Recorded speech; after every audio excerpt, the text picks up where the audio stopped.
Selamat datang di Krisna Bacot Bola.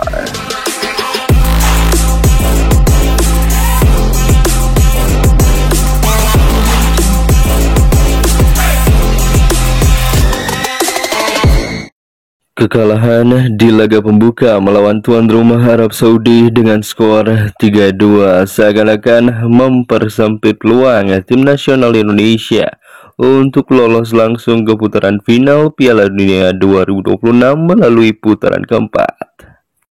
Lalu bagaimanakah nasib tim nasional Indonesia di babak kualifikasi Piala Dunia Zona Asia putaran keempat? Apakah masih ada peluang bagi Garuda untuk lolos langsung ke putaran final Piala Dunia 2026 melalui putaran keempat ini? Secara matematis dikarenakan kualifikasi Piala Dunia Zona Asia putaran keempat hanya 3 tim dalam satu grup, harusnya tim nasional Indonesia tidak boleh kalah di kualifikasi Piala Dunia Zona Asia putaran keempat jika ingin menjaga peluang lolos langsung ke putaran final Piala Dunia 2026. Karena hanya juara grup lah yang berhak lolos langsung ke putaran final Piala Dunia 2026.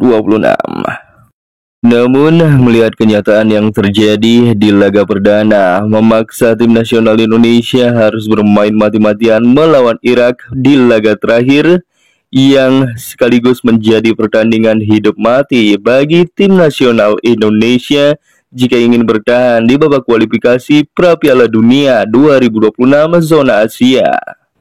Itu artinya melihat skuad Garuda yang menderita kekalahan 3-2 atas tuan rumah Arab Saudi di laga perdana melawan Irak, tim nasional Indonesia harus setidaknya menang minimal selisih 2 gol. Sambil berharap Arab Saudi dikalahkan Irak dengan margin 1 gol. Meskipun peluang lolos tim nasional Indonesia ke putaran final Piala Dunia 2026 melalui putaran keempat belum tertutup sepenuhnya, Mimin ingatkan Irak lebih kuat dari Arab Saudi. Karena itu, tim nasional Indonesia sangat-sangat bergantung pada keajaiban yang akan terjadi di laga melawan Irak nanti. Dan jalan menuju keajaiban tersebut adalah kuncinya berada di Patrick Kluivert. Jika Patrick Kluivert mampu memilih pemain yang tepat dan strategi yang tepat tanpa melakukan kontroversi seperti melawan Arab Saudi di laga pembuka, maka besar kemungkinan keajaiban itu akan datang di laga melawan Irak. Ya, seperti yang berkali-kali Mimin katakan bahwa materi pemain yang dimiliki tim nasional Indonesia saat ini adalah yang terbaik dari tim-tim yang berlaga di putaran keempat kualifikasi Piala Dunia Zona Asia 2026. Namun begitu, semuanya bergantung kepada strategi pelatih, dan jika salah pilih pemain, hasilnya bukan tidak mungkin menjadi ulangan laga melawan Arab Saudi di laga pembuka.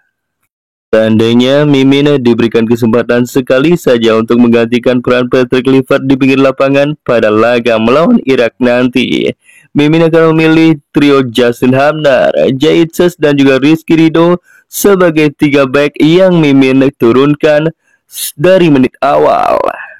Di back sayap Garuda, Mimin akan taruh Kelvin Verdong di sisi kiri dan juga Kevin Dix di sisi kanan.